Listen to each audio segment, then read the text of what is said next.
God bless you Lasallian. अज़ीज़ तलबा, आज हम सबक मिर्ज़ा गालिब के अदात व खसाइल जो कि हमने पहली वीडियो में मुकम्मल कर लिया है, और आज हम सबक में मौजूद मशकी सवालात के जवाबात हल करेंगे और सीखेंगे।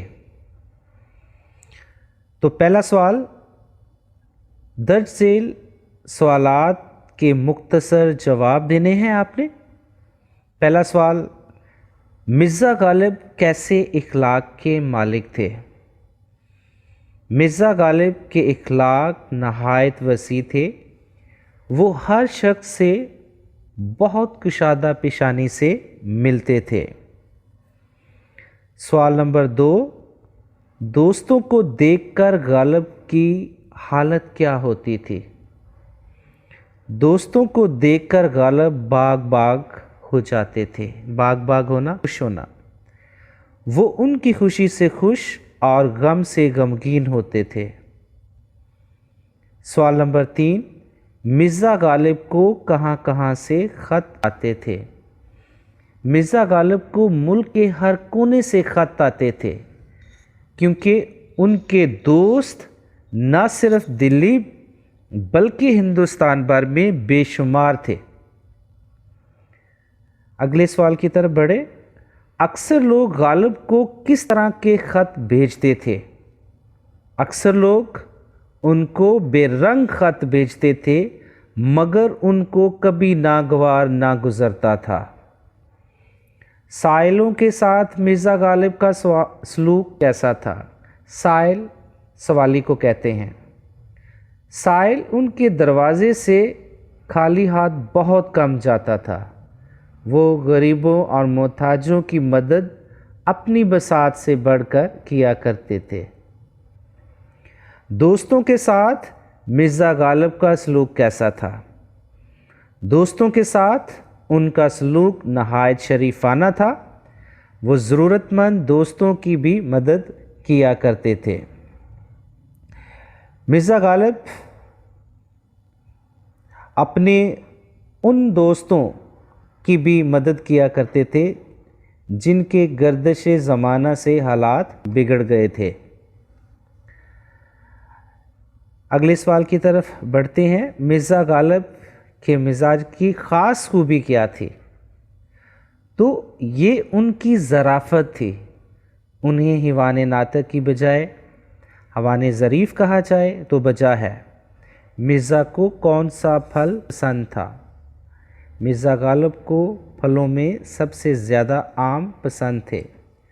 वो अक्सर कहा करते थे कि आम मीठे हों और बहुत ज़्यादा हों, और उनकी यही बात दोस्तों को बहुत अच्छी लगती थी। अगला सवाल, सबक मिर्ज़ा गालिब के अदात व खसाइल किस किताब से लिया गया है? तो ये सबक किताब यादगारे गालिब से लिया गया है। सबक मिर्ज़ा गालिब के अदात व खसाइल के मुसन्नफ़ कौन हैं? मिर्ज़ा गालिब के अदात व खसाइल के मुसन्नफ़ मौलाना अल्ताफ़ हुसैन हाली हैं। सवाल नंबर 2, दर्ज झेल अल्फाज व मुहावरात को अपने जुमलों में इस्तेमाल करें।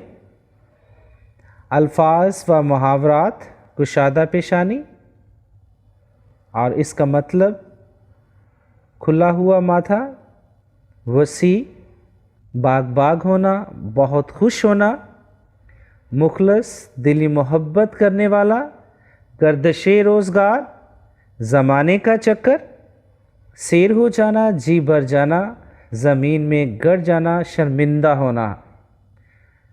तो अज़ीज़ तलबा, आपने इन अल्फाज की मदद से आपने इनको अपने जुमलों में इस्तेमाल करना है। सवाल नंबर 3, दर्ज झेल जुमलों को मुकम्मल करें। तो इस सबक को अच्छी तरह पढ़ने के बाद आपने दर्ज झेल जुमलों को मुकम्मल करना है। जैसे कि पहला मिसाल के तौर पर मैं आपके लिए पढ़ रहा हूँ। मिर्ज़ा गालिब के इखलाक नहायत खाली जगह थे, तो इसमें आएगा वसी। दोस्तों की फरमाइशों से कभी खाली जगह न होते थे, तंग दिल। तो बाकी जो सवाल हैं ये आपने खुद से करने हैं। सवाल नंबर 4, सबक के मतन को मद्देनज़र रखकर आपने दुरुस्त जवाब की निशानदही करनी है।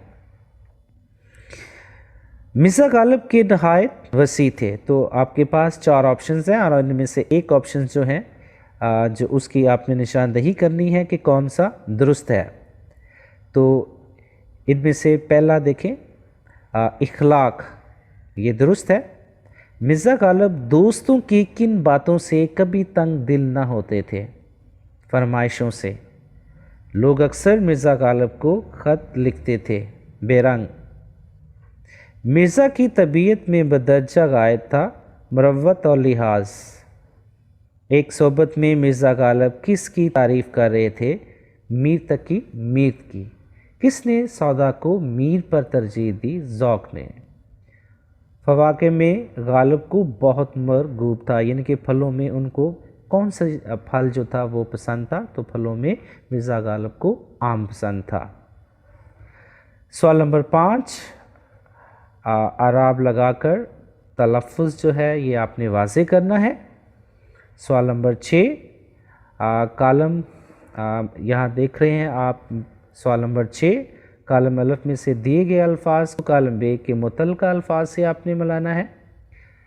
जैसे कि मैं आपके लिए जो पहला कालम है ये पढ़ रहा हूँ, बाकी आपने ख़ुद करना है।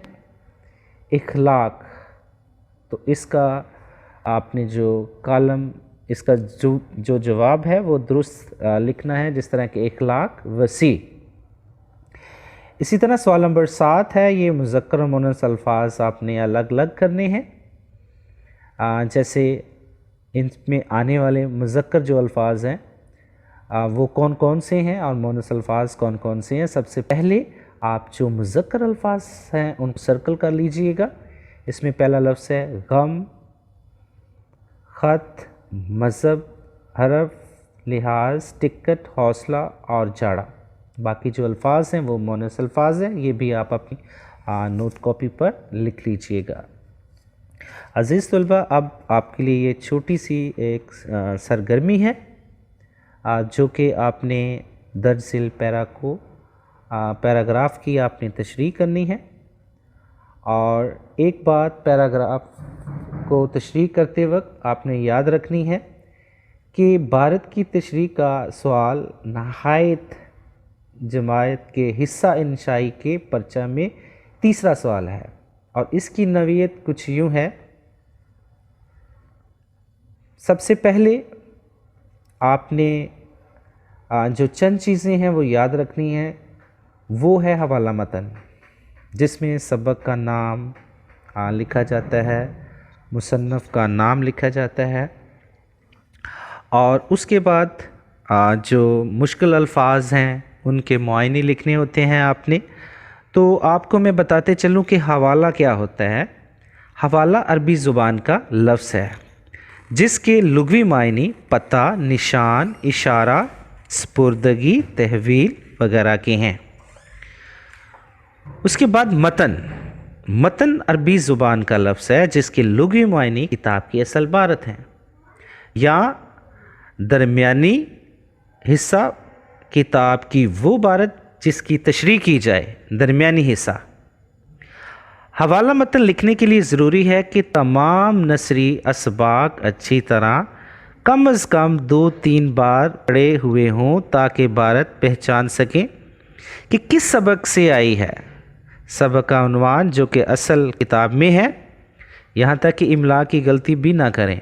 फ़हरिस्त में जो चीज़ें होती हैं जिसमें से उन्वानात और मुसन्निफ़ीन के नाम अज़बर कर लें। उसके बाद हिस्सा इसका जो अगला आता है वो है तशरीह का अमल।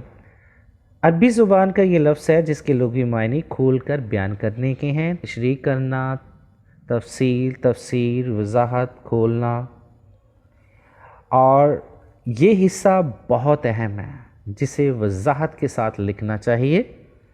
इस हिस्से में दी गई इबारत को आसान और आसान लफ्ज़ों में पेश करना चाहिए और इसकी खूब तशरीह और वज़ाहत करनी चाहिए। Thank you, God bless you.